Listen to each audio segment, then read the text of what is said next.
यस्य देवे पराभक्तिः यथा देवे तथा गुरु तस्य हि एते कथिताः अर्थाः प्रकाशन्ते महात्मनः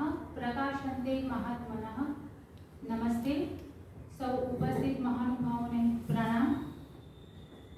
પુણ્યશ્લોક નિરંજન ભગત સાહેબની સ્મૃતિમાં આપણે સૌ આજે એકત્ર થયા છીએ. તો આજનો વિષય આ પ્રમાણે છે: I am a woman and a Jew. યહૂદી સ્ત્રીની આત્મકથાત્મક વિષય પર વક્તવ્ય આપનાર પણ વુમન છે અને સંસ્કૃત, ગુજરાતી અને અંગ્રેજી ભાષાઓના સાહિત્યનો પણ તેમનામાં ત્રિવેણી સંગમ થયો છે. તે સન્માનનીય વિદુષી ડૉક્ટર પ્રાધ્યાપક રુચાબેનનો યત્કિંચિત પરિચય જોઈએ તો તેઓના દાદાએ લાલજીભાઈ બ્રહ્મભટ્ટે કાશીમાં 12 વર્ષ સંસ્કૃતનો અભ્યાસ કર્યો હતો અને તેમણે શિવમહિમના સ્તોત્ર પર એક ટીકા પણ લખેલી. ગુજરાતી સાહિત્યકારો આદરણીય સ્વ અનિરુદ્ધ બ્રહ્મભટ્ટ અને આદરણીય નલિનીબેનના તેઓ સુપુત્રી છે. એટલે સાહિત્યના સંસ્કાર વારસામાં મળેલા છે. વિદુષી ડૉક્ટર રુચાબેન મુખ્ય અંગ્રેજી વિષય સાથે ગુજરાત યુનિવર્સિટીમાંથી MM, MPhil અને PhDની ઉપાધિ પ્રાપ્ત કરેલ છે અને આજના વિષયને અનુરૂપ તેમના સંશોધનનું ક્ષેત્ર આત્મકથા સ્વરૂપ છે. સમર્પણ આર્ટ્સ એન્ડ કોમર્સ કોલેજ ગાંધીનગરમાં તેઓ અંગ્રેજીના અધ્યાપક તરીકે લગભગ 3 દાયકાઓથી સેવાઓ આપી રહ્યા છે. તેઓએ થોડાક વર્ષો વહીવટી ક્ષેત્રમાં સમર્પણ આર્ટ્સ એન્ડ કોમર્સ કોલેજમાં આચાર્ય તરીકે પણ સેવાઓ આપી છે. સાથે સાથે ગુજરાત યુનિવર્સિટીમાં ગાઈડ તરીકે પણ સેવાઓ આપી રહ્યા છે. ગુજરાત યુનિવર્સિટીના બોર્ડ ઓફ સ્ટડીના પણ તેઓ એક સભ્ય છે. બાબા સાહેબ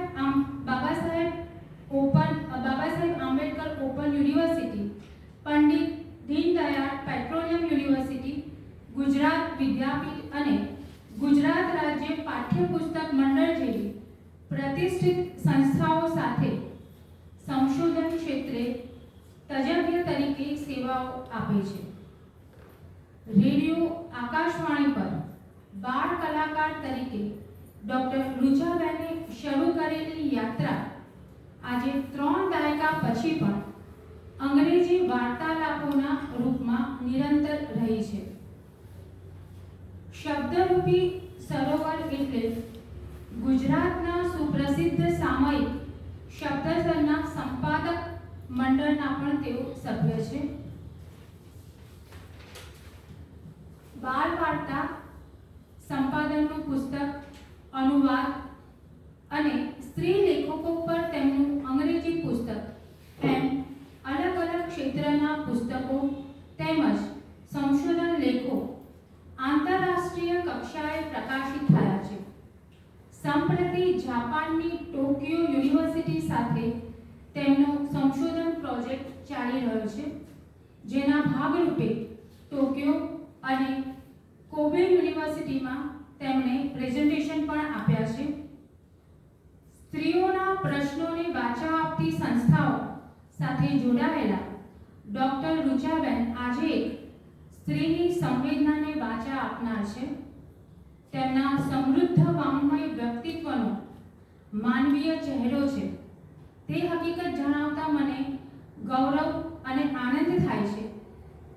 જ્યારે મારે તેમની સાથે કોન્ફરન્સ, સેમિનાર કે અન્ય કોઈ પણ પ્રયોજનથી જ્યારે જોડાવાનું થયું છે ત્યારે મને એમના માનવીય ઉષ્માભર્યા વ્યક્તિત્વનો આહલાદક પરિચય થયા જ કર્યો છે.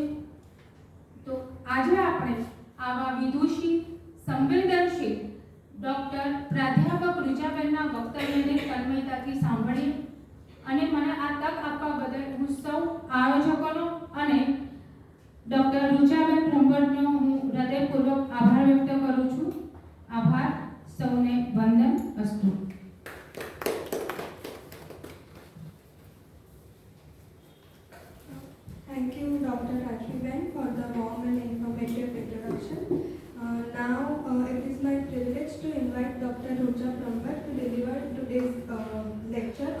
topic autobiographical narratives of Jewish women.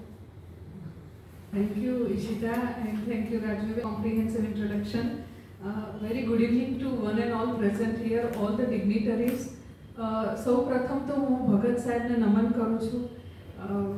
સાહેબની હું ક્યારેય ફોર્મલ સ્ટુડન્ટ નથી રહી, પરંતુ મને આજે એટલે પબ્લિક પ્લેટફોર્મ પરથી હું કહીશ જ કે ડૉક્ટર ગોવિંદીબેન અહીંયા છે મારા ટીચર, અને એમણે હંમેશા ભગત સાહેબને એટલે વિદ્યાર્થીઓ એમને મળે એના માટેની વ્યવસ્થા કરી હતી.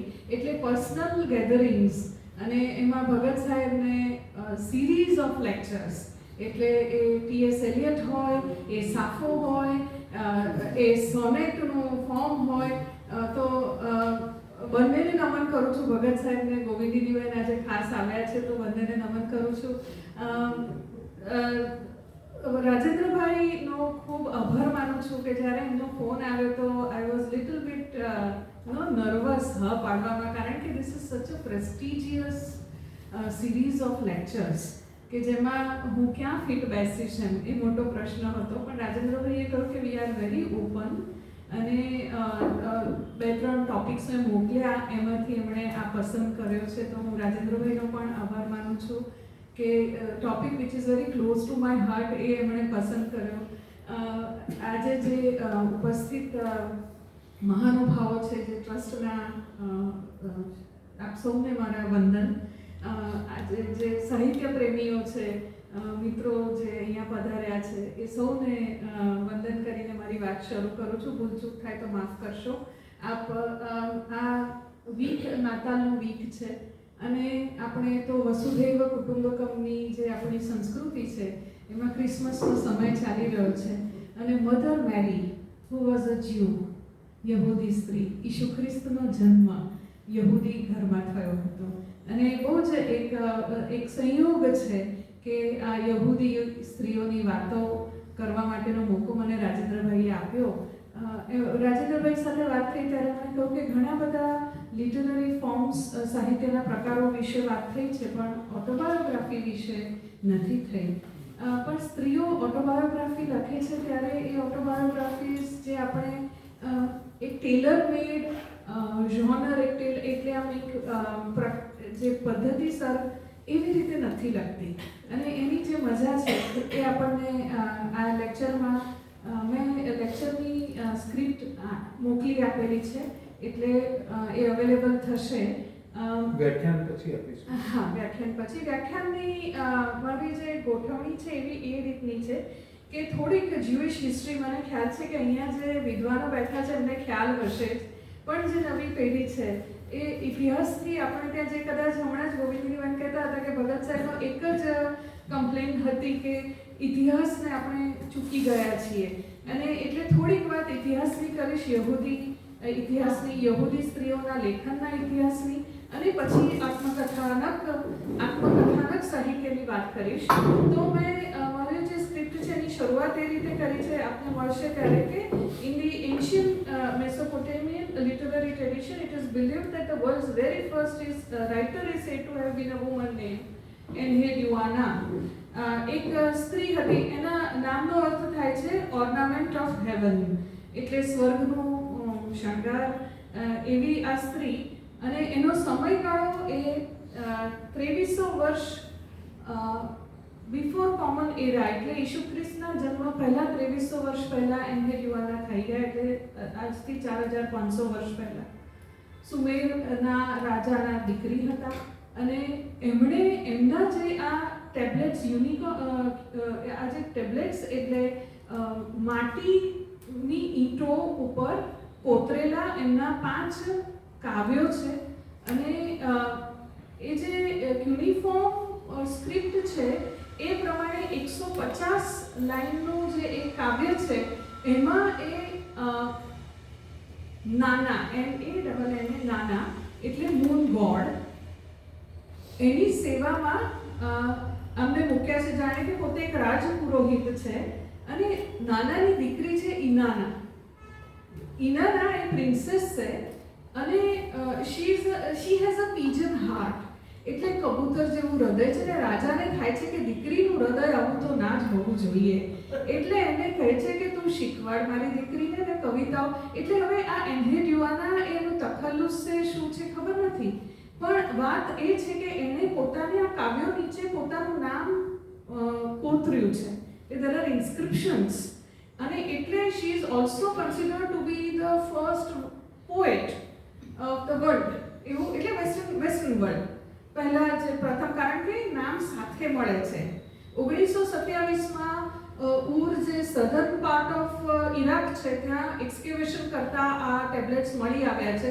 અનફોર્ચ્યુનેટલી ઇતિહાસમાં એના બહુ જ ઉલ્લેખો નથી, પણ વાત હું પાછી ત્યાં જોઉં છું કે નાના ને ઇનાનાની જે વાત છે એન્હે ડ્યુઆનાની, તો એ લખે છે કે for the fierceness that accompanies her power and beauty, for the fierceness, ઉગ્રતા, and the power and beauty. હવે બ્યુટી તો બધી જગ્યાએ સ્ત્રીઓની સાથે સંકળાયેલી છે, પણ પાવર એને શક્તિશાળી બનાવવાની છે, એને ફિયર્સ બનાવવાની છે. એટલે એ ફિયર્સ, આપણે ફિયર્સલેસની વાત કરીએ છીએ, પણ ફિયર્સનેસ એને કહે છે કે આ જગતમાં જીવવું હશે તો એ ઉગ્રતા તારામાં જોઈશે. તો આ પ્રકારનું એક બોન્ડિંગ જે આ ટેબ્લેટ્સમાંથી મળે છે એ આ ટ્રેડિશન છે. આની શરૂઆત, એટલે I would like to begin with the beginning, એવું હું હંમેશા કહેતી હોઉં છું કે આ શરૂઆતથી આની સાથે ઓટોબાયોગ્રાફિકલ નેરેટિવ્સ, એટલે યહૂદી સ્ત્રીઓ, કારણ કે સુમેર, બેબીલોન, ત્યાં યહૂદીઓ પુષ્કળ, અને આ જ ટ્રેડિશનમાં એ સ્ત્રીઓ લખે છે કે એક જુદા પ્રકારનો સંદેશ આપે છે. મેં જે ઓટોબાયોગ્રાફિકલ નેરેટિવ્સ એટલે આત્મકથાનક સાહિત્ય એટલા માટે કહ્યું છે કે એમાં ડાયરીની પણ વાત આવશે, એમાં મેમોઇર્સ, સંસ્મરણોની પણ વાત આવશે, અને આત્મકથાઓની પણ વાત આવશે. અને કેમ જરૂરી બન્યું, તો આપણે સૌ જણે જાણીએ છીએ એન ફ્રેન્કની ડાયરી બહુ જ પોપ્યુલર છે કે એ લખે છે કે paper has more capacity to absorb feelings than people, અને paper has more patience than people.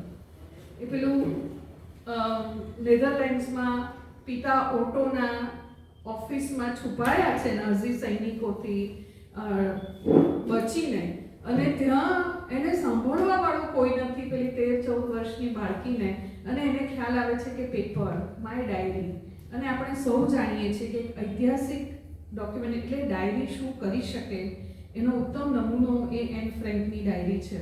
વર્ષો સુધી ખ્યાલ નહોતો આવ્યો, 1942 થી 45ની વચ્ચે પછી, અને પબ્લિશ તો ઘણી મોડી થઈ, પણ કયા પ્રકારની યાતનાઓમાંથી એ યહૂદીઓ પસાર થયા એની વાત આપણને આ ડાયરીમાંથી મળે છે. અને એવી જ એક વાત ફે મોસ્કોવિટ્સ કરીને લેખિકા છે, એ કહે છે કે with no one but me to recall my childhood, who will validate the memories? કોઈ નથી ને કોણ એની પુષ્ટિ, મારી જે મારા સંસ્મરણો છે, મારી યાતનાઓ છે, ને પુષ્ટિ કોણ આપશે? તો આ પુષ્ટિ તો કદાચ આત્મકથાનું જે સ્વરૂપ છે એ એને આપે છે. કારણ કે આજે જ્યારે આપણે વિચારીએ કે હું માનું છું કે સિરિયા, ગાઝા, આપણે જે પણ યુક્રેન પુરુષો રહી ગયા છે વોરફિલ્ડ ઉપર, સ્ત્રીઓ અને બાળકો ક્યાં છે મોટો પ્રશ્ન છે.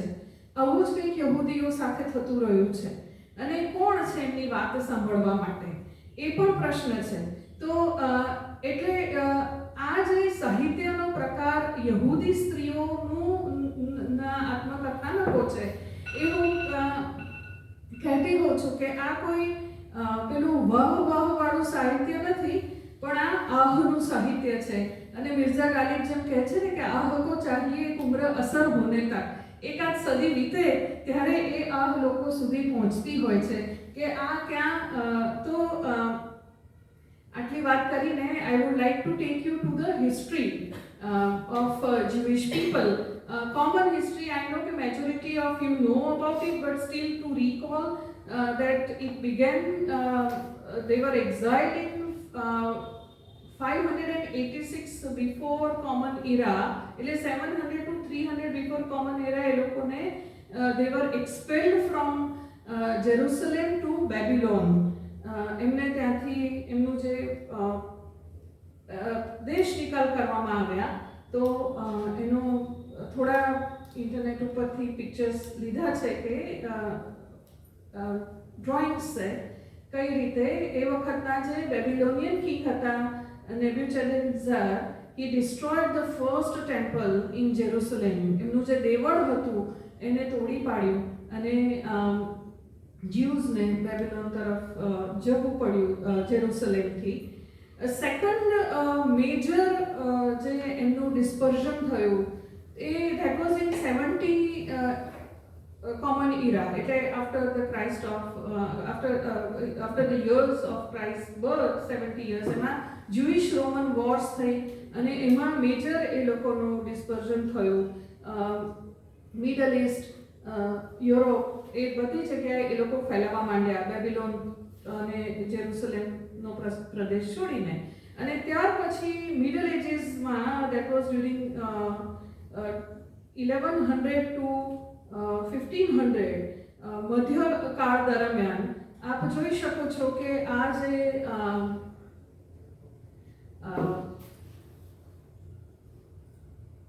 યલો પાર્ટ છે આ એક્સપલ્ઝનના એરિયાઝ છે અને વ્હાઇટ પાર્ટ છે those are the areas where they settled. અને ઇટ સ્ટાર્ટેડ 1100 થી એમને જર્મનીથી કાઢ્યા, એવી રીતે 1290માં ઇંગ્લેન્ડમાંથી, 1159માં સેલેસિયાથી, એવી રીતે જુદી જુદી જગ્યાએથી એમને એક્સપલ્ઝન થયું એમની કમ્યુનિટીઝનું. તો આ મેજર મધ્યકાળમાં થયું. ત્યારબાદ ઇતિહાસ જે નોંધાયો છે એમાં 1880 થી 1924માં રશિયામાં there was a place called Pale of Settlement. એક ખાસ યહૂદીઓ માટે જ રાખવામાં આવ્યો હતો એરિયા, કોર્ડન એટલે એ જે પ્રદેશ હતો આખો, અને ત્યાંથી they were expelled by the Tsar. અને યુ કેન સી કે એ સમયે રશિયાથી પોલેન્ડ તરફ ઘણા બધા ગયા અને ત્યાં મેજર જે દેખાય છે એમાં 17 લાખ જ્યુઝ અમેરિકા પહોંચ્યા. અને એ ત્યાં પહોંચ્યા પછી એ સમયે ત્યાં એમને ડિપોર્ટ કર્યા. ત્યારે અમેરિકામાં ઇમિગ્રન્ટ્સની જરૂર હતી કારણ કે ટેકનોલોજી એટલે મશીન્સ આવ્યા હતા, ફેક્ટરી હતી, ટેક્સટાઇલ, બેઝિકલી ટેક્સટાઇલની ફેક્ટરી, અને એમાં સ્કિલ્ડ લેબરર્સ જોઈતા હતા. અને these women were very good at sewing, knitting, making dresses, એમાં ટેક્સટાઇલમાં they were very good at it. એટલે અમેરિકાને લેબર ફોર્સની જરૂર હતી, આ લોકોને એક સેફ જગ્યાની જરૂર હતી. So all of them they started migrating from Russia to America between these years. અને આ એક ડાયરી છે, એની અંદર પાછળ આખો મેપ આપ્યો છે કે how 3 lakh Jews, more than 3 lakh Jews, 3.5 lakh જેટલા યહૂદીઓને 3 માઇલના એરિયામાં ભર્યા હતા ન્યુયોર્ક પાસે, બ્રોન્ક્સ નામની જગ્યા. અને જ્યાં પછી ગેટો જેનું અસ્તિત્વ ત્યાં આગળ આવ્યું, તો ત્યાં આ સ્ત્રીઓને અંગ્રેજી ભણવાનો મોકો મળ્યો. આ જગ્યાએ એટલે ઓફકોર્સ પુરુષો પણ હતા જ, પણ એટલે યહૂદી સ્ત્રીઓને ત્યાં મોકો મળ્યો અને દે સ્ટાર્ટેડ રાઇટિંગ ઇન ઇંગ્લિશ. એટલે આજનું મારું જે વક્તવ્ય છે એમાં મેં ઓટોબાયોગ્રાફીઝ લીધી છે એ ઓરિજિનલી અંગ્રેજીમાં લખાઈ હોય એવી લીધી છે, કારણ કે જેમ ટી.એસ. એલિયટ કહે છે કે what happens in translation, poetry gets lost in translation.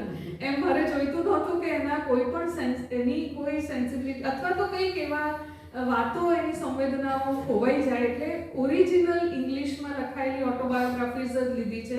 Of course N ફ્રેન્કનું translation છે, પણ તો આ ઇમિગ્રન્ટ્સ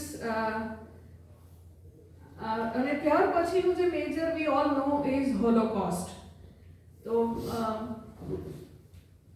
એના વિશે તો આપણે સૌ જાણીએ જ છીએ કે સેકન્ડ વર્લ્ડ વોર વખતે, અને આને કારણે મેજર જે ઓટોબાયોગ્રાફીઝ આપણને અંગ્રેજી સિવાય મળે છે એમાં Hebrew, Yiddish, German, French, Russian, Polish, Dutch, Ladino. Ladino એ સ્પેનિશ અને હિબ્રુનું મિક્સ છે, અરેબિક્સ અને ઇટાલિયન. આટલી ભાષામાં આપણને આ યહૂદી સ્ત્રીઓની આત્મકથાઓ મળે છે. અને અત્યારે એક તેલ અવીવ યુનિવર્સિટીના સર્વે પ્રમાણે 75 લાખ યહૂદી સ્ત્રીઓ છે કે જે એજ્યુકેટેડ છે. 75 લાખ જેટલી યહૂદી સ્ત્રીઓ કે જે એજ્યુકેટેડ છે, જેને પોતાની વાતો કરવી છે, જે કહી રહી છે જુદી જુદી રીતે. અને ઓફકોર્સ આપણે જાણીએ છીએ કે એન ફ્રેન્કની diary it is a chronicle કે જેમાં આપણે એને રિલેટ કરી શકીએ છીએ આજના સમય સાથે. આગળ જે વાત કરી છે કે આજે ડાયરીની સાથે જેટલી પણ મેં જુદા જુદા નેરેટિવ્સ લીધા છે એમાં they have been redefined by women in the sense that કે purpose of writing diary or autobiography એ સ્ત્રીઓ માટે એ થોડુંક જુદું પડે છે એ રીતે કે જ્યારે આત્મકથાના સ્વરૂપની વાત કરીએ ત્યારે autobiography it was introduced in the western world with the sense of as an act of posterity.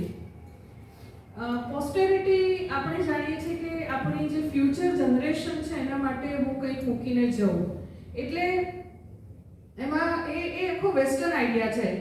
આપણા જે ફિલોસોફીઝ છે એમાં તો આત્મા જ સર્વસ્વ છે, દેહનું મટીરિયલ વર્લ્ડનું કોઈ મહત્વ નથી અને લાકડે ગયા અને પૂરું થઈ ગયું. જ્યારે વેસ્ટર્ન વર્લ્ડમાં હું એવું માનું છું કે પિરામિડ બનાવવા, સાહેબનો અહીંયા સુંદર ફોટો છે પિરામિડ સાથેનો, પિરામિડ બનાવવા કે મોન્યુમેન્ટ્સ બનાવવા, they are all the acts of posterity. અને I feel કે writing autobiography is also an act of posterity. એટલે બેન્જામિન ફ્રેન્કલિન 1791-92માં પોતાની ઓટોબાયોગ્રાફી લખે તો ચોક્કસ એવું લખે કે how successful I was and I want to be remembered by people, by common people. લોકો મને યાદ કરે માટે મેં શું કર્યું છે એ કહેવા માટે. જ્યારે આ સ્ત્રીઓ લખે છે એ એના માટે લખે છે. આ ડાયરી ઓફકોર્સ આપણે જોઈએ કે મારી કઈ વેદના હતી. મારે એવું કોઈને કહેવું નથી કે હાઉ સક્સેસફુલ આઈ વોઝ, મારે એની સાથે કોઈ નિસ્બત નથી, પણ હું કઈ વેદનામાંથી પસાર થઈ છું અને માત્ર હું જ નહીં, મારી સાથેના કેટલા બધા. એટલે એક કલેક્ટિવ કોન્શિયસનેસ ની વાત આપણને આ ઓટોબાયોગ્રાફીઝમાંથી મળે છે, ઓટોબાયોગ્રાફિકલ રાઇટિંગ્સમાંથી. એટલે આ જે પર્પઝ ઓફ રાઇટિંગ ઓટોબાયોગ્રાફી છે એ અહીંયા યહૂદીઓ માટે બહુ જ જુદું પડે છે, કારણ કે ઇટ વોઝ એન એક્ટ. અને એક in my mother's house Kim ચેરીની છે કે I see generations of women bearing a flame. અનેક સ્ત્રીઓ હાથમાં ફ્લેમ લઈને, મશાલ લઈને, it is hidden buried deep within, yet they are handing it down from one to another burning. That is important. અને આગળ વાંચું કે I must keep it alive, I must manage not to be consumed by it, and I must hand it on when the time comes to my daughter. એટલે again I will take you back to Henry Luana કે I want to give it to that flame to my daughter. એ જે Sumerian સંસ્કૃતિમાંથી ચાલ્યું આવે છે અને એ ફ્લેમ્સ, અને they have successfully done it.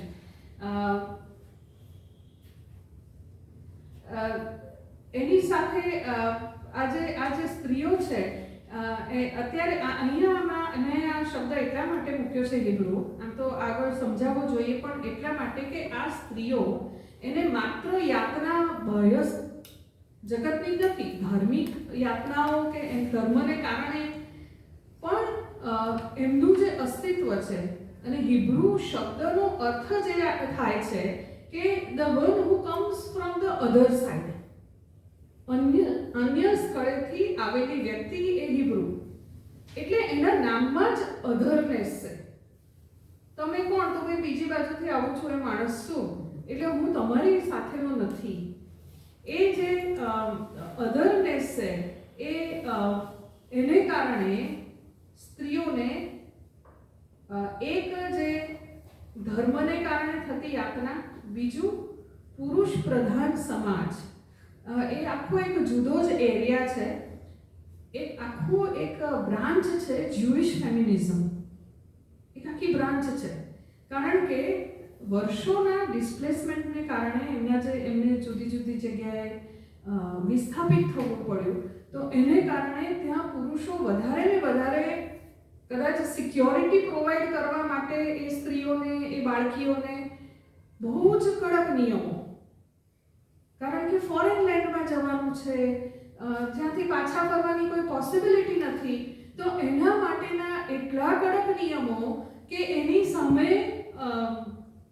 અવાજ ઉઠાવતી આ સ્ત્રીઓ, they women are also very strong, પણ એ સ્ત્રીઓને માટે એક પોતે પોતાનું ફેમિનિઝમ ઊભું કરેલું છે. It's a different branch.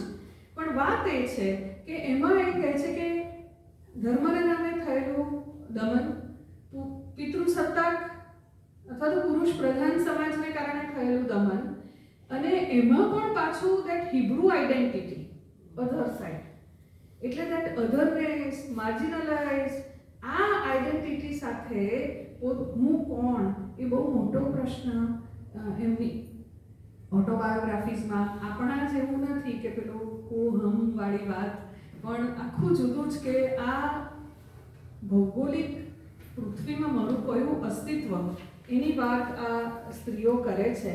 અને આ જ્યારે લખાણમાં આપણને જે સૌથી જે આ જ્યુઇશ ફેમિનિઝમની વાત કરી, તો આ એક બહુ કોમન પ્રેક્ટિસ છે. એન બર્સ્ટન કરીને એક એમની ઓટોબાયોગ્રાફી છે, પિક્ચર પણ મૂક્યું છે, what I saw at the fair. અને એમાં એ લખે છે કે orthodox Jewish men thank God in their morning prayers that they were not created women. અને she writes in a very humorous, એવું કહેવાય કે યહૂદીઓનું સેન્સ ઓફ હ્યુમર બહુ સરસ. તો એ યહૂદી એટલે એ પોતે લખે છે કે પાછું અમે પણ બાળકો આ જ પ્રાર્થના બોલતા સવાર પડે કે thank God I was not created a woman. પણ એટલે my father was not created a woman, you know kind of.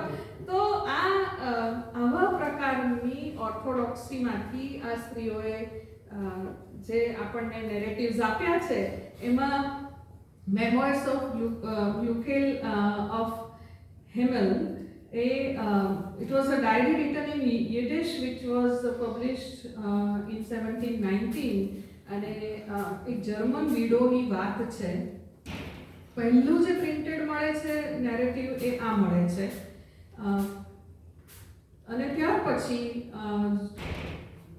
19th બહુ જ ફટાફટ જે નેરેટિવ્સ લખાય છે 19th અને 20th સેન્ચુરીમાં it had begun to emerge more prominently, કારણ કે એજ્યુકેશન મળી ગયું હતું, અંગ્રેજી આવડી ગયું હતું, એટલે લખાણ, અને બીજું જગત અમને વાંચશે, કોઈ અમને સાંભળશે, એ જે વાત હતી એને કારણે પુષ્કળ પ્રમાણમાં આપણને આ ઓટોબાયોગ્રાફીઝ મળે છે. અને અત્યારે 21મી સદીની વાત કરું તો આ સ્ત્રીઓ બહુ જ સ્માર્ટ છે.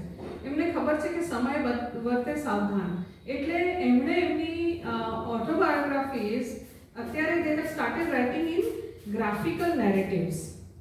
તો this is Marian Ketin, અને એમની એક મેમોર છે We Are On Our Own.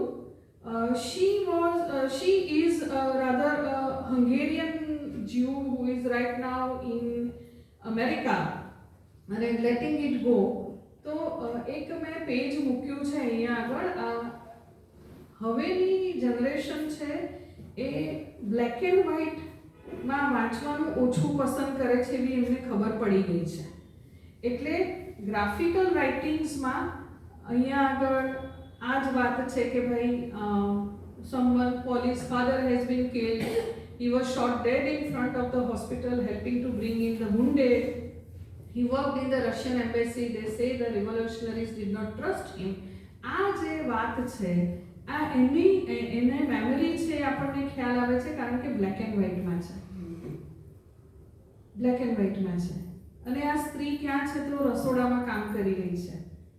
Character છે એ કિચનમાં કામ કરે છે, એનું પ્રેઝન્ટ છે એ કલરફુલ છે કારણ કે શી ઇઝ અલાઇવ, અને memories are all black and white. તો આ રીતે autobiographies are now, there are men also who are writing such kind of autobiographies.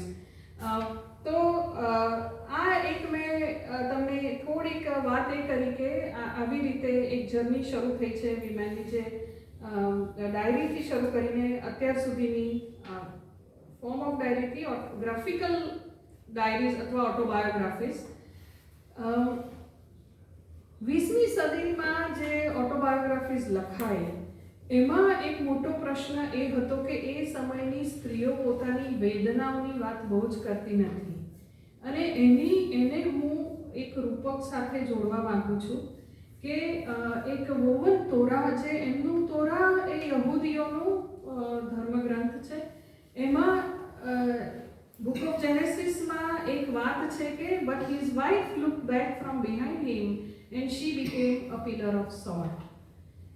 આ બુક ઓફ જેનેસિસમાં, અને શી લોટ કરીને જે એક લોટ એટલે વાત એવી છે કે ગોમોરા અને સુદાન નામના બે ગામ છે, ત્યાં પુષ્કળ પ્રમાણમાં અત્યાચારો વધી ગયા છે. People have become very wicked. There is only one man who prays to God every day, ને ઈશ્વરને એમ થાય છે કે આને મારે બચાવવો જોઈએ. એનું નામ લોટ છે, LOT, લોટ. અને લોટને બચાવવા માટે બે દેવદૂતોને મોકલવામાં આવે છે, અને બંને દેવદૂતો એને આવીને કહે છે કે તું અહીંથી નીકળ, ઈશ્વરે તારા માટે જગ્યા કરી છે, બે ગામો બળી રહ્યા છે, પણ એક જ શરત છે કે પાછું વળીને નહીં જોતો. અને એ નીકળે છે એની વાઈફને લઈને, અને એની વાઈફ છે એનાથી રહેવાતું નથી, કારણ કે ઘર પાછળ છે, સંબંધીઓ પાછળ છે, ઘણું બધું પાછળ છૂટી જાય છે, અને પાછળ જુએ છે, અને she turns into a pillar of salt. એટલે આ મેટાફોરને મને એમ થયું કે હું એને વાપરું. આ યહૂદી જે 20મી સદીમાં લખી છે મેમરીઝ, એટલે જે એમની યાતના છે ને બહુ સિલેક્ટિવ વાત કરે છે. અને અત્યારે પણ આ જે મેં પિક્ચર મૂક્યું છે એ આપણે ડેડ સી, જેને સોલ્ટ લેક કહીએ છીએ, ત્યાં આગળ એક આવો એક પથ્થર છે, લોકો ત્યાં અત્યારે જોવા પણ જાય છે, અને પિલર ઓફ સોલ્ટ કહે છે. બાઇબલની આ સ્ટોરી છે, પણ એ એપ્લિકેબલ આ જ્યુઇશ નેરેટિવ્સ સાથે પણ થાય છે. તો હવે હું થોડીક એના કેરેક્ટરિસ્ટિક્સની વાત કરું તો એમાં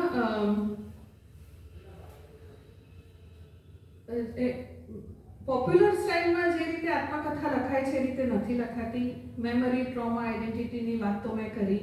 દે avoid linear progression of personal achievements. એટલે જે પણ એમને મળ્યું છે એનું જે લિનિયર અચીવમેન્ટ, એટલે બેન્જામિન ફ્રેન્કલિનની આત્મકથા હોય કે પછી અન્ય કોઈની, બરાક ઓબામાની આત્મકથા હોય, એ આત્મકથા શરૂ એ જ રીતે થાય કે ફલાણા વર્ષમાં મારો જન્મ થયો હતો, આ મારું ગામ હતું, આ આમ હતું, આ આમ હતું. આ સ્ત્રીઓ જ્યારે આત્મકથા લખે છે ત્યારે બાળપણ ક્યાંક પાછળ આવે છે. એટલે there is no linear structure. એક જે લિનિયર આમ થયું સમયને તોડીને, એટલે ફ્રેગમેન્ટેશન, જે આઈડેન્ટિટી ફ્રેગમેન્ટેડ છે એ ફ્રેગમેન્ટેશન આપણને એના ટુકડાઓ અહીંયા આગળ ક્યાંક દેખાય છે. અને એટલે I would like to show you એક ઓટોબાયોગ્રાફીનું જ એક્ઝામ્પલ. એમાં ગોલ્ડમેન ફાયરબ્રાન્ડ લીડર ઓફ અમેરિકા, કે જેને વિમેન્સ વોટ ઓફ રાઇટ્સ માટેની મૂવમેન્ટ ચલાવી હતી 1910માં અમેરિકામાં, એમાં ગોલ્ડમેન એની લિવિંગ માય લાઈફના 2 મોટા વોલ્યુમ્સ છે. તો શરૂઆત એ જ રીતે થાય છે કે ભાઈ હું જ્યારે આત્મકથા લખું છું ત્યારે I was 20 years old. All that had happened in my life until that time was now left behind me, cast off like a worn out garment. A new world was before me, strange and terrifying, but I had youth, good health and passionate ideal. એટલે આ રીતે 20 વર્ષમાં નીચે એક મેં બીજું પણ highlight કર્યું છે, આઈ ડોન્ટ નો દેખાય છે કે નહીં, પણ my entire possessions consisted of $5 and a small handbag, my sewing machine which was to help me to independence. આટલું લઈને રશિયાથી, એટલે પેલો સેટલમેન્ટથી પોલેન્ડથી પછી અમેરિકા, અને એ પણ શેમાં પેલી જે બટાકા ભરીને જતી ટ્રક હોય ને એની અંદર દિવસો સુધી છુપાઈને પહોંચવાનું એવી વાતો આ સ્ત્રીઓ એટલે તો આ linear progression આપણને દેખાતું નથી. they often omit or downplay certain life events જે મેં વાત કરી બતાવ્યું તમને. use selective memory to avoid being frozen in the past. જો પાસ્ટમાં પડી જાય તો બહાર ના આવી શકે માણસ, એવો ભૂતકાળ. એટલે નોટ ટુ એટલે પેલું પિલર ઓફ સોલ્ટ બનવાને બદલે અને રેઝિલિયન્સ અને સર્વાઇવલ ઓવર વિક્ટિમહુડ એની એ લોકો વાત કરે છે. ઘણી સ્ત્રીઓએ એક જે એન બર્સ્ટનની જ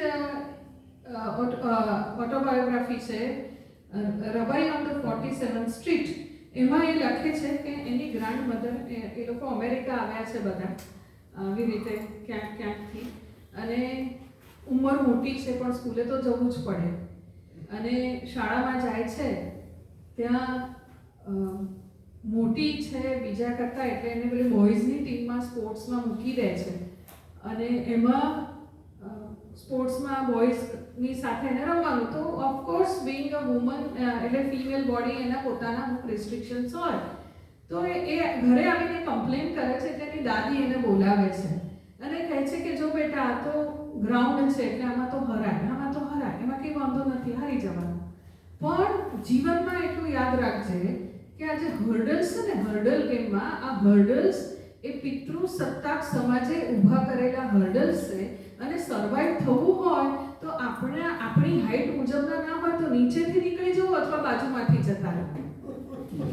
આ પ્રકારનું શિક્ષણ એ લખે નોંધે છે એમાં કે એક રસ્તો એટલે, અને પછી લખે છે કે everything is fair in war and war. There is no love, there is all war and war. And everything is fair. તો આ પ્રકારના આપણને ઉદાહરણો મળે છે. એક એડના ફર્બર છે, એની પિક્યુલિયર ટ્રેઝર નામની ઓટોબાયોગ્રાફી છે. એમાં એ લખે છે કે મારી મધર મને બોલાવીને કહેતી એક સેઇંગ કે there are 3 ways in which a man expresses his deep sorrow. બહુ જ દુઃખ થતું હોય તો 3 રીતે આપણે એને અભિવ્યક્ત કરી શકીએ. The man on the lowest level cries. નીચલી કક્ષાનું હોય તો રડે. The man on the second level is silent. મૂંગા આપણે સહન કરવાનું. But the man on the highest level knows how to turn his sorrow into song. Start writing. અને પછી એ આ ઓટોબાયોગ્રાફીમાં એટલા બધા રેફરન્સીસ આપે છે કે મોઝાર્ટથી માંડીને બધાના કે કેવી રીતે એને પોતાના દુઃખને સંગીતમાં પરિવર્તિત કર્યું. તો આ જે સર્વાઈવલ ઓવર વિક્ટિમહુડ, અરે અમારી સાથે તો આમ થયું એવા કોઈ વિક્ટિમહુડની વાત જ નથી. દેર ઇઝ ઓલવેઝ ધીસ સર્વાઈવલની વાત આવે છે. અને ફ્રેગમેન્ટેશન ઓફ ટાઈમની મેં વાત કરી કે ક્રોનોલોજીકલ ઓર્ડર આપણને આ લાઈફ નેરેટિવ્સમાં મળતો નથી. અને એટલે શું બને છે કે આવતીકાલ નક્કી નથી તો દે સ્ટાર્ટ રાઇટિંગ મેની ઓટોબાયોગ્રાફીઝ. એક જાણે 5, 7, એકે તો 14 લખી છે. એટલે ડાયરી હોય, ઓટોબાયોગ્રાફિકલ મેમોઇર્સ, કારણ કે ખબર નથી આવતીકાલ ક્યાં હશે. સો આ તો માત્ર થોડાક આપું છું કે એના ફર્બર છે. She got Pulitzer Prize for. હા, બીજી એક વાત કે મેં જે આ યહૂદી સ્ત્રીઓની વાત કરી, આ બધી જ લેખિકાઓ છે એક્સેપ્ટ એન ફ્રેન્ક. આ તમામ જે મેં આપ્યા એ લેખિકા છે, પુલિત્ઝર પ્રાઇઝ વિનર અને એવી. એટલે એમની ઓટોબાયોગ્રાફીઝ પણ ખૂબ સુંદર રીતે લખાયેલી છે. એડના ફર્બર છે, મેમોઇર્સ બાય કેટ સિમન છે, 3 લખ્યા છે. અને આની ફિલ મોસ્કોવિટ્સે 2 લખ્યા છે. Kim Chernin 5 autobiographical writings, memoirs, autobiographies. જે સેન્સ ઓફ આઈડેન્ટિટી માટે આ આત્મકથાઓ લખવાનું એમણે શરૂ કર્યું. અને there were very few philosophical learnings for them એમના માટે. અને એટલે જ આમાં જ આ જ ઓટોબાયોગ્રાફીમાં એડના ફર્બર લખે છે કે શી વોઝ રીડિંગ અબાઉટ એક્ઝિસ્ટન્શિયલિઝમ ને આ ને તેને બધું ક્યાંકથી મળી આવ્યું લાઇબ્રેરીમાંથી. તો એના મધરે એને બોલાવી અને એને કહ્યું કે જો સાંભળ કે એ એક્ઝિસ્ટન્શિયલિઝમ નહીં વાંચ. There is only one mystery to life, and that is, she says, that is the will to live. Your willingness to live, that is the only mystery to life. No philosophy will be able to tell you okay, what is exact. Keep that. અને આ બધું બાજુ પર મૂકી દે. પણ એવું બીજી પણ એક હું તમને આગળ એક ઓટોબાયોગ્રાફીની વાત કરું, મેમોયર છે. તો આ અર્લી એજમાં લખ્યું કારણ કે કન્ડિશન્સ એવી હતી, આજે ક્યાંક છે કાલે ક્યાંક છે. પણ ડોક્યુમેન્ટેશન પોતાની વાતનું એક ફેથ છે કે ક્યારેક કોકના હાથમાં આવશે ને વાંચશે ને ક્યાંક પહોંચશે. અને આઈ એમ શ્યોર કે અત્યારે જે પ્રકારે થઈ રહ્યું છે, મેં વાત કરી કે યુક્રેનમાં ક્યાં હશે સ્ત્રીઓ, આપણને ખબર નથી કયા દેશમાં હશે, પણ એકાદ આવી ઓટોબાયોગ્રાફી હાથમાં આવી જાય ને તો મનુષ્યને જીવનનું ભાથું મળી જતું હોય છે, અથવા જે પેલી ફ્લેમ કહે છે ને એ જીવવા માટે મળી રહેતી હોય છે. બીજી એક વાત કે આ autobiographies they also serve as the healing kind of option એમના માટે. કારણ કે પેન અને લોસની વાત દરેક જગ્યાએ કરી નથી શકાતી અને રાઇટિંગ સર્વ્સ એઝ થેરાપ્યુટિક. અને એટલા માટે bell hooks she writes a name in small, એ કેપિટલ નથી કરતા. બેલ Hooke's, she is an Afro-American critic, and she says that writing autobiography becomes a healing act of power. એટલે હું જે વાત કરું છું ને કે કઈ રીતે આ આત્મકથાનક સાહિત્ય જુદું પડે છે કે it is not meant for posterity, act of posterity, કે પાછળથી મને કોઈ યાદ રાખશે વાળી વાત. આ તો પોતાનું પણ હિલિંગ થઈ રહ્યું છે. જ્યારે જે એન ફ્રેન્ક કહે છે પેજીસ લિસન ટુ મી, અને એના માટે સ્ક્રિપ્ટોથેરાપી એવો શબ્દ ખૂબ પ્રચલિત થયો કે writing itself is a therapy, script becomes therapeutic. અને આ તો હવે બહુ જાણીતું છે. એટલે એમાં એના જે રેફરન્સીસ છે એ એના એક્સપિરિયન્સીસના.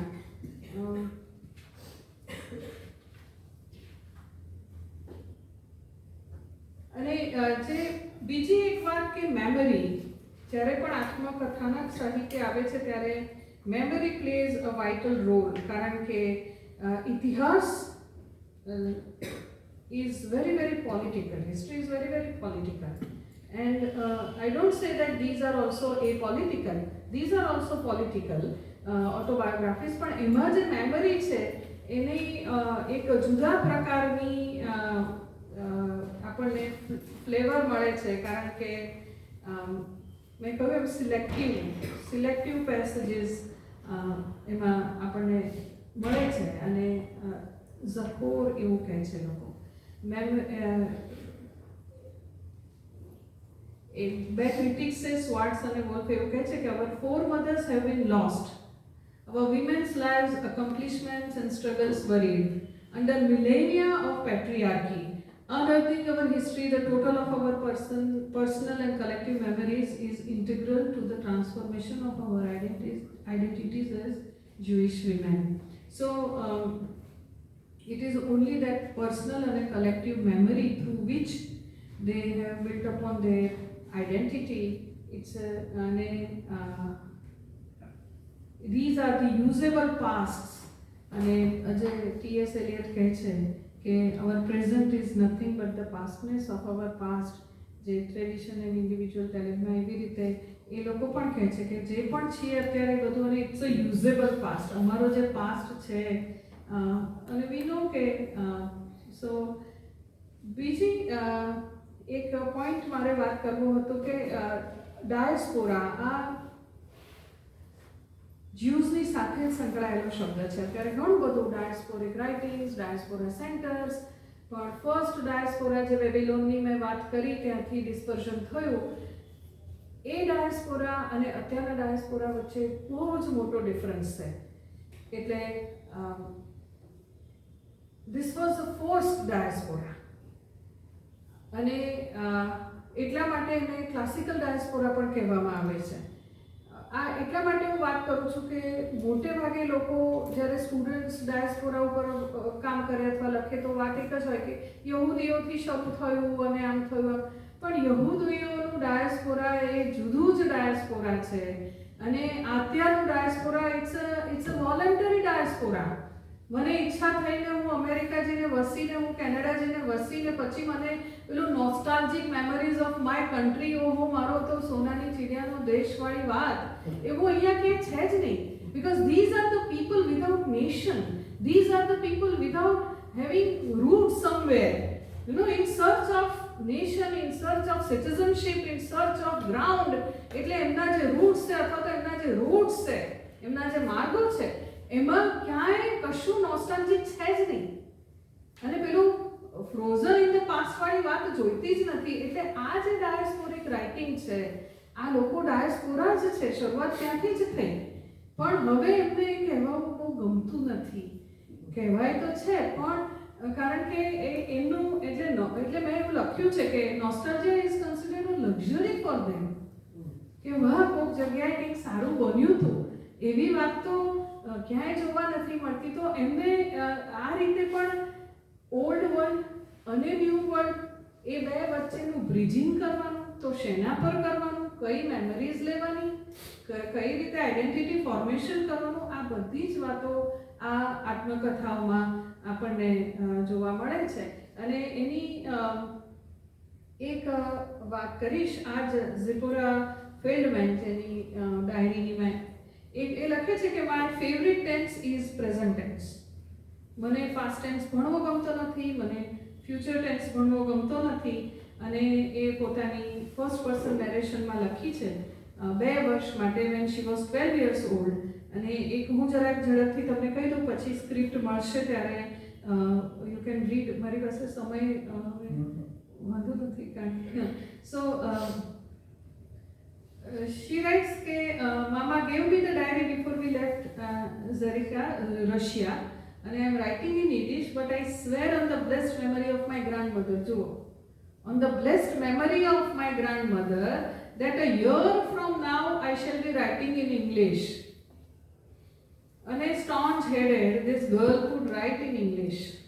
And પછી એ ઇંગ્લિશમાં લખે છે કે one night she overheard her mother's conversation with her father, અને where mother was cursing Columbus. એટલે આજે ઝિપોરા એ જે પોતાને ઝિપી કહે છે આ ડાયરીમાં, she gets astonished. Mama says કે I curse Columbus, he is already dead, and a good thing, not soon enough, not before 1492. હવે જે મધર એ આગળ લખે છે કે this startles me. How does Mama know the year Columbus discovered America? How does she know? Mama has no real book learning. She can read but only prayer book, labels on bottles, signs of sales, and she may have to nothing. So I conclude she must have picked into one of my school books. એટલે નવરી પડે માં એટલે છોકરીની school book ખોલીને ભણવાનું શરૂ કરે. I think perhaps we must bring some life to her. એ વિચારે છે કે માને જિંદગીમાં મારે, અને I can teach you the English words. એની માને જઈને કહે છે, and Mama lifted her apron and burst into tears.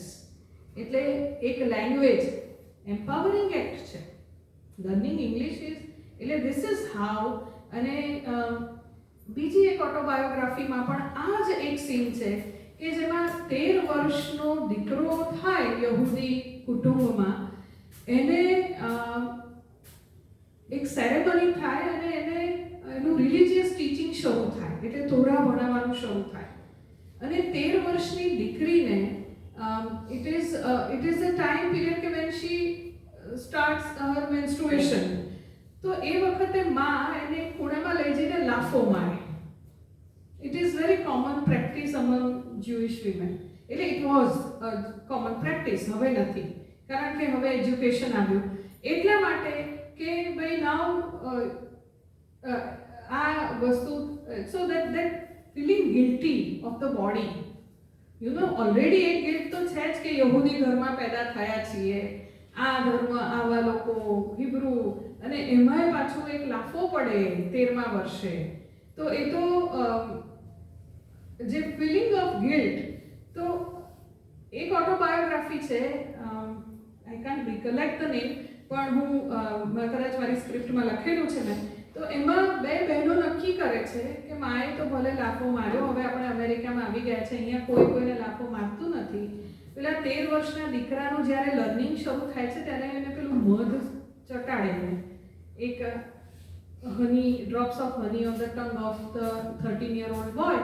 તો બંને બહેનો નક્કી કરે છે કે આજે માને અંગ્રેજી શીખવવું, અને એક વાટકીમાં મધ લઈને જાય છે.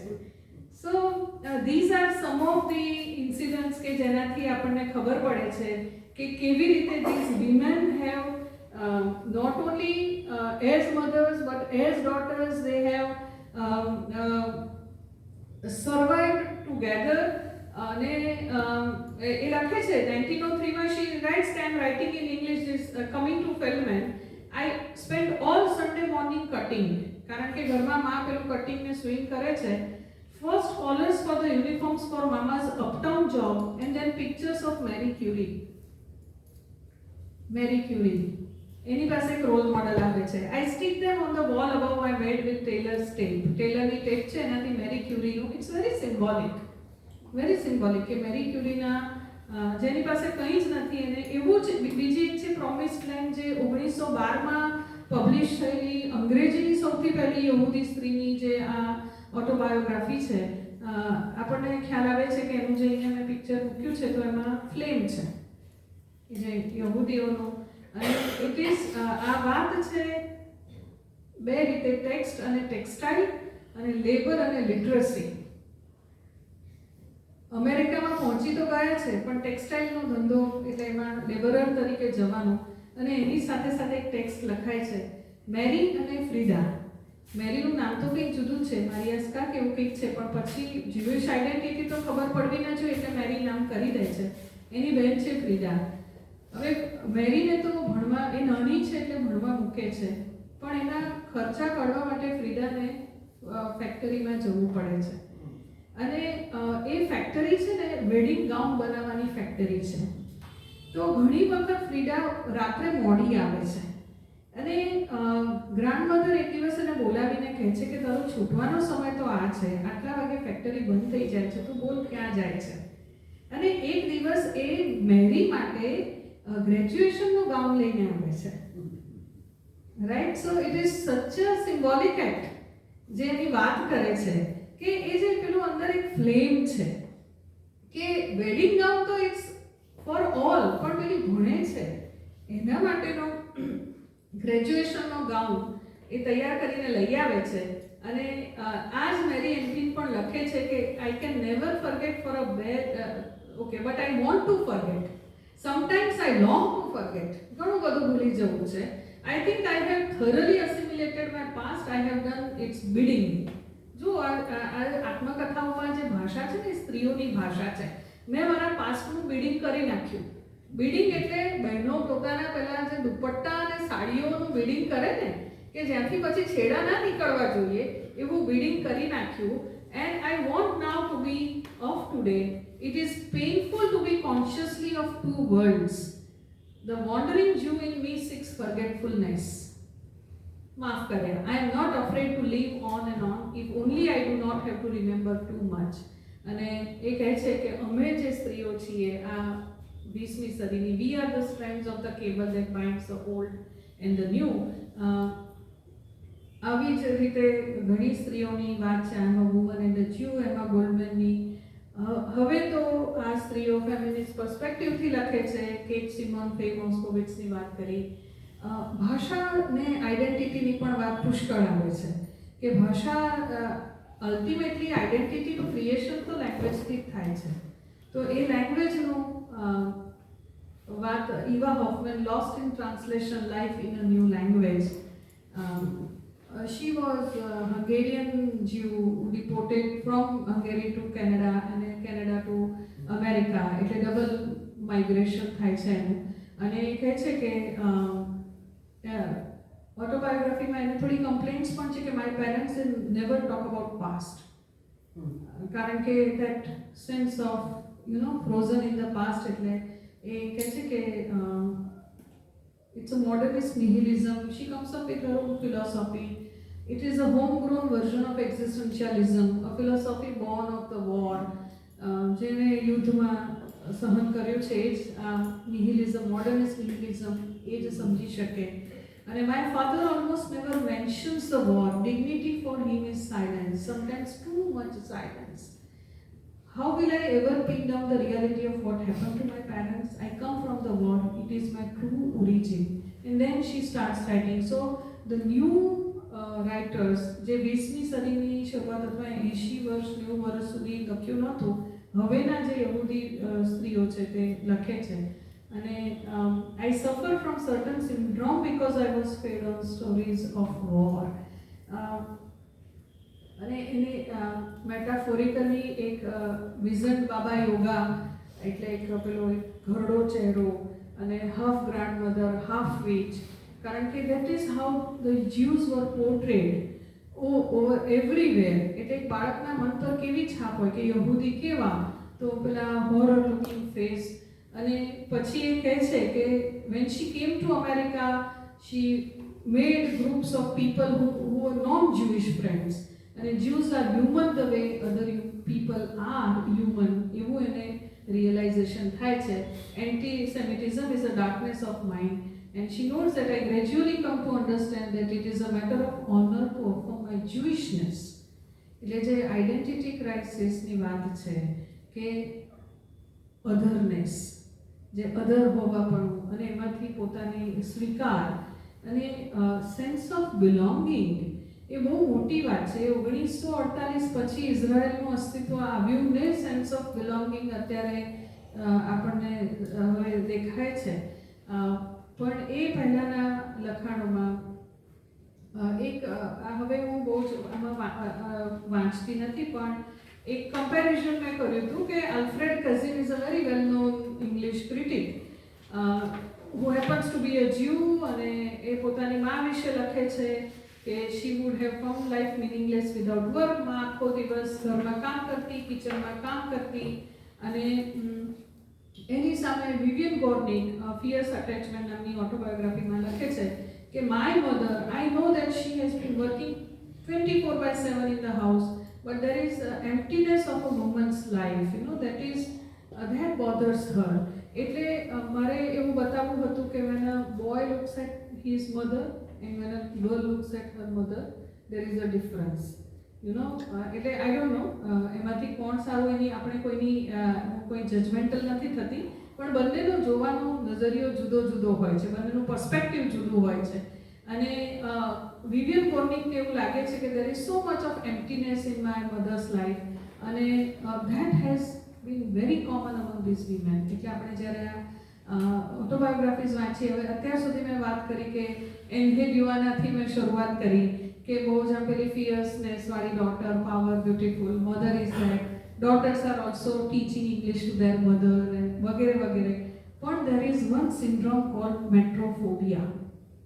It is everywhere. એટલે એડ્રિયન rich, who is a very well known poet, writer, novelist, American, એમણે આ ટર્મ આપી છે મેટ્રોફોબિયા. She also happens to be coming from Jewish family, અને એ કહે છે કે the fear not of one's mother or of motherhood, but of becoming like one's own mother. અને N Frank, આપણને ખ્યાલ હશે કે એન ફ્રેન્કે પોતાની ડાયરી 2 વખત લખી, એટલે એને પોતે સુધારી લીધી, કારણ કે જે પહેલું વર્ઝન હતું જે પાછળથી ફાધર ઓટોએ પબ્લિશ કર્યું, તો એમાં કહે છે કે I need my mother as an example which I can follow. I want to be able to respect her and thought my mother is an example to me in most things, but she is precisely the kind of example that I do not want to follow. મારે મારી મા જેવા નથી બનવું. That is metrophobia, and that phobia is everywhere. એટલે these are very complex autobiographies, એટલે autobiographical narratives, whether diaries, કે એમાં એક તરફ એક આખી જનરેશનને હોપ આપવાની વાત આવે છે, અને બીજી બાજુ આવા પ્રકારની પણ વાતો આપણને મળે છે કે જેમાં they don't want to be like my mother, આવી વાત એ લખે છે. અને just to conclude કે it is probably the power of autobiographical writing. આ જે નેરેટિવ છે ને એનો પોતાનો જ પાવર બહુ છે, કારણ કે અને women's autobiographical narratives transform personal realities into literature. આ વાંચીએ ત્યારે સુંદર મજાનું, કારણ કે લેખિકાઓ, મેં જે અત્યારે વાત કરી એ લેખિકાઓ સરસ રીતે લખાયું છે. They recreate history by integrating individual experiences into a collective past. એમનો જે એક સામૂહિક ભૂતકાળ છે એને એક ઇતિહાસે ક્યાં સ્થાન આપ્યું છે, ઘણા માર્જિનલાઇઝ લોકોને સ્થાન નથી મળ્યું, તો આ એક ઇતિહાસ, અને they empower generations to preserve and share their stories. એક મેં અહીંયા પિક્ચર મૂક્યું છે, ઇટ્સ રોમન ગોડ જેનસ. હવે જાન્યુઆરી મહિનો આવી રહ્યો છે, વી આર એન્ડિંગ, તો મને એમ થયું કે આનું મૂકું કે જાન્યુઆરી શબ્દ એ આ રોમન ગોડ જેનસ ઉપરથી છે. અને જેનસનું જે આ સ્ટેચ્યુ છે રોમમાં, એમાં એક છે એ પાસ્ટ તરફ જુએ છે, એક છે ફ્યુચર તરફ જુએ છે. પાસ્ટ તરફ જોતો ચહેરો એ પેલો ઘરડો ચહેરો છે, અને ફ્યુચર તરફ જોઈ રહ્યો છે એ ચહેરો એક યંગ ચહેરો છે, કે કંઈક હોપ છે. અને હું માનું છું કે આત્મકથાનક સાહિત્ય લખવું એ પણ it is an act like that act of Janus, કે ક્યાંક એક ફ્યુચર છે, ક્યાંક પાસ્ટ છે. અને જ્યારે ભલે ને 14 વર્ષની એન ફ્રેન્કે ડાયરી લખી છે, પણ પોતે કોઈ mature writer, you know that maturity enters in. જ્યારે વ્યક્તિ લખવા બેસે છે ત્યારે પોતાને ભૂતકાળમાં જુએ છે. તો એના માટે મને થયું કે આ એક જાન્યુઆરી મહિનો આવી રહ્યો છે, વી આર એન્ડિંગ 2024, અને એની સાથે એ પણ વાત કરીશ કે આ યહૂદી સ્ત્રીઓ થોડીક જુદી છે, અને એમણે યેલ યુનિવર્સિટીમાં આ મૂક્યું છે, એમાં 2 સ્ત્રીઓ, એટલે 2 મોડા સ્ત્રીઓના છે, અને કહે છે કે we are always young. So I think I would like to and here. અને એ લોકો કહે છે એમ શલોમ, એવરીથિંગ રેસ્ટ્સ ઇન પીસ અલ્ટિમેટલી. શલોમ જે શાંતિની વાત છે એનાથી હું પૂરું કરીશ. અને જે એન ફ્રેન્ક કહે છે કે I still believe that people are really good at heart. ગમે તેટલી યાતનાઓ પડી છે, પણ અંતે તો that goodness keeps us going. So thank you and wishing you all a very happy new year.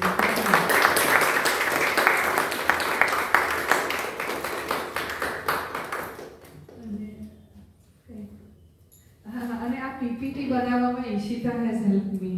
So I am very thankful to Ishita for this wonderful PPT. Thank you, Sir Rucha Brahmbhatt, for such an insightful and enlightening lecture.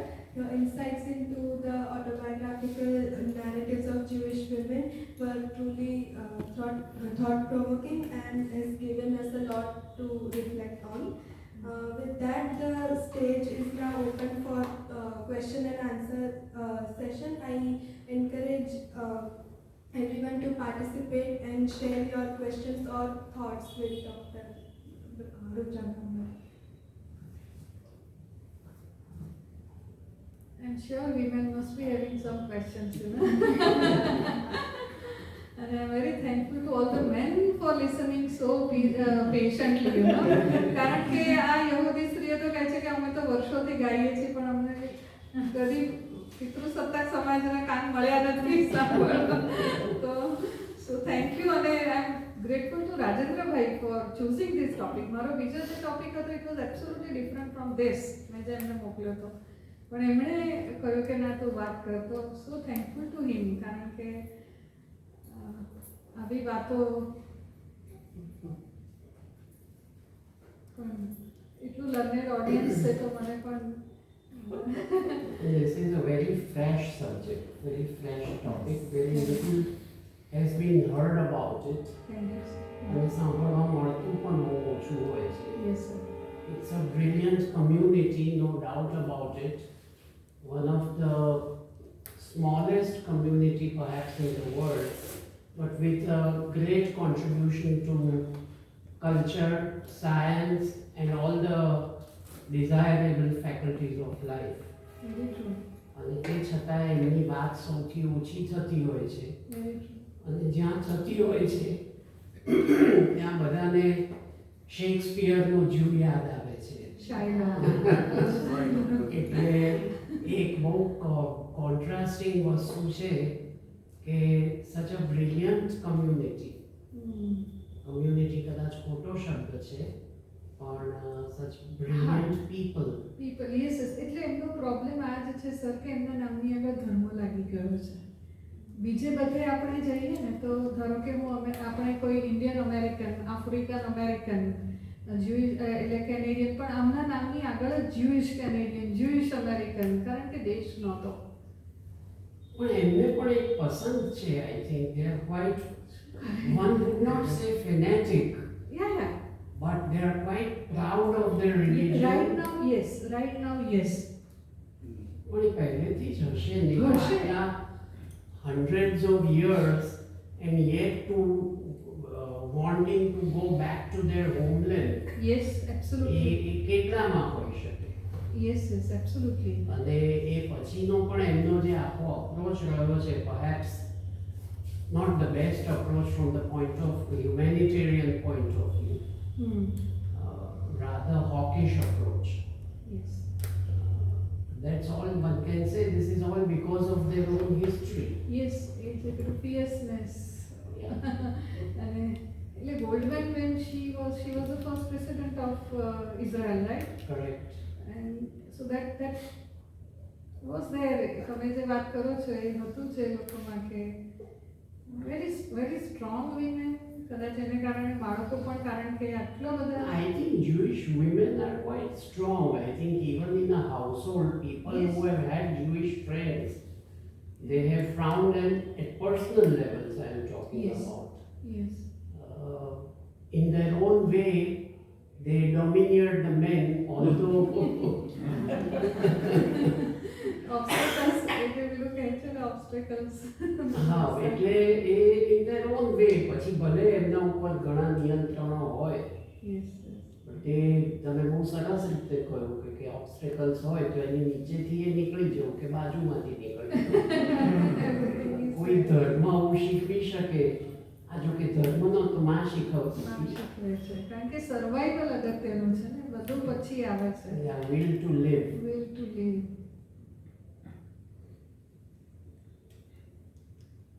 એટલે personal not કે સૌથી પહેલું મારું introduction આ વિષયનું એ doctor ગોવિંદીનીબેન શાહનગર, એમને તો યાદે નહીં હોય, હોલોકોસ્ટ નામનું મૂવી એમના જોડે, it was a documentary, it was 8-hour documentary and that had a lasting impact on my mind. Right. કે આ શું છે ને શું થયું, કારણ કે I ઇતિહાસ know. એટલે આ લોકોને વર્લ્ડ ક્લાસિક્સ ઇન લિટરેચર, એટલે એની અંદર આ જર્મન આખી વાત આવે ત્યારે બે લોકોને હોલોકોસ્ટ, અડધું પછી આપણે ના જોઈ શક્યા, એટલો બધો અત્યાચાર હતો. હા, એટલે ન જ જોઈ શકાય એવું હતું. આ પણ લોકોને પછી એ ડોક્યુમેન્ટરી બતાવી હતી ઘરે, એ વખતે પેલો વિડીયો હોય. એ વખતે રિસોર્સિસ નહોતા યુનિવર્સિટી. આપણા માટે આ એટલો બધો alien idea of what is happening to this Jewish people. આપણને શું ખબર પડે અહીંયા બેસીને અમદાવાદમાં? Even their museum in Jerusalem is a world-class museum, and there I have seen 2 museums which have left a very deep impact on my mind. One of them is this Holocaust Museum in Jerusalem, and the other is a nuclear attack museum in Hiroshima. આ બે museum તમે બહાર નીકળીને કોઈ કલાક 2 કલાક સુધી કોઈ હળવી વાત કરે ને તો એના ઉપર ગુસ્સો આવે કે આ જોયા પછી આવી વાત કેવી રીતે થઈ શકે. Yes. They are such, I would call them outstanding museum. Beautiful શબ્દ ન વાપરી શકાય, but they do leave a very deep impact on one's mind. અને જેમ કહ્યું તે પ્રમાણે કે આ વસ્તુઓ એવી છે કે જે એમાંથી પસાર થયું હોય, ભલે હજારો વર્ષ પહેલાં, પણ એ આઈ થિંક જ્યુઇશ લોકોની જે છે કે 1000 વર્ષ પહેલાં શું થયું એ જાણે આજના લોકો પણ એની વાતો ફીલ કરે છે, કે એમને એવું લાગે છે કે વી હેવ બીન, આપણી સાથે અન્યાય થયો છે. એ આજના લોકોને પણ એટલું જ ફિયર્સલી લાગે છે. સાચી વાત છે પણ એટલે સર આજે ડીપ સાયકી માં ગયો હોય. અને this Jewish feminism પણ હવે અત્યારે તો જે ઇઝરાયલ કરી રહ્યું છે એટલે એમ જુઓ તો આજના મુદ્દા સમગ્ર જગતના પ્રોબ્લેમ્સને માટે અંગત દ્રષ્ટિએ તો હું એવું માનું છું કે ઇઝરાયલનું creation is at the root of all the problems of the world yes or majority of the problems of the world. Unique પ્રજા તો છે, હા માઇન્ડ તો યુનિક અને છે. જે જ્યુઇશ ફેમિનિઝમ આવ્યો એમાંથી આવ્યો કે આટલી બધી વોર અને બધું થાય છે એમાં decision makers are men. Where are women in the decision making at home. At home. જ્યારે વોરના જ્યારે ડિસિઝન્સ લેવાય છે યુદ્ધ માટેના ત્યારે અથવા તો એ જે પેટ્રિયાર્કલ સેટઅપ કે જેમાં men take the decision and where are women and children. So એમાંથી આખું જ્યુઇશ ફેમિનિઝમ આખું કલ્ટ આખું ઊભું થયું. તો એમાં એટલે આ વાત પણ સાચી છે કે બાળકોનું શું અત્યારે જે આ બધા કઈ પેઢી તૈયાર થઈ રહી છે પણ જેમ તમે કહ્યું એમ કે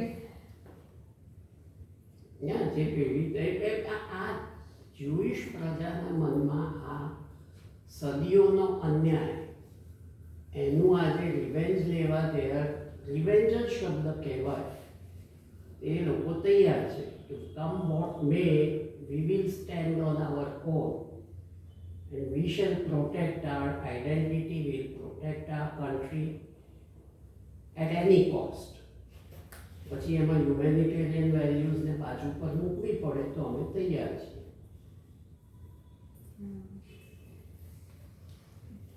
યસ સર.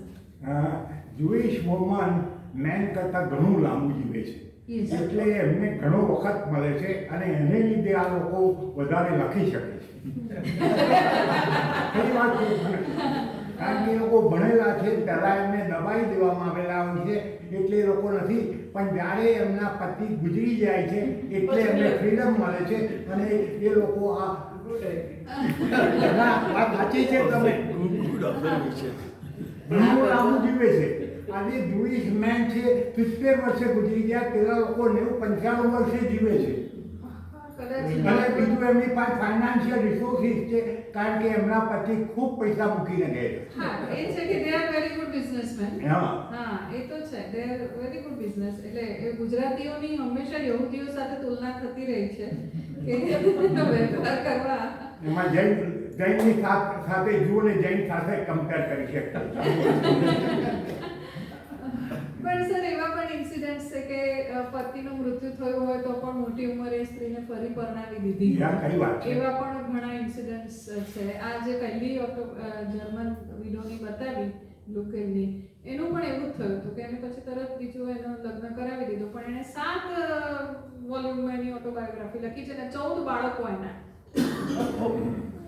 એટલે still she could find time to write autobiography એટલે ડાયરી. એટલે એ વાત સાચી છે કે પુરુષ પોતે પેલું બ્રેડ વિનર હોય એટલે ઘરની બહાર જઈને કમાવા માટે નીકળવું પડે. એ વાત સાચી છે. અને એટલે જ આ જે આ પ્રકાર છે ને એને ફ્રીડમ આપ્યું ને.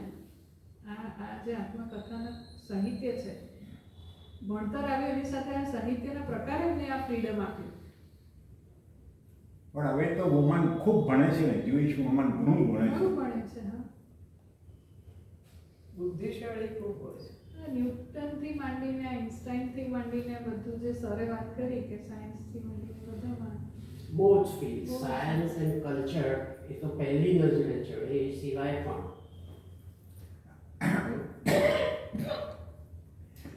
આજે સૌથી વધારે નોબેલ પ્રાઇઝ જ્યુઇશ લોકોને મળેલા છે. Maximum. Okay. Thank you everyone. It is always a pleasure to engage in such meaningful discussions. As we conclude today's program, I extend my heartfelt thanks to Dr. Rucha Brahmbhatt for her wonderful lecture, to Shri Praful Anubhai, to Shri Shailesh Parekh and to Dr.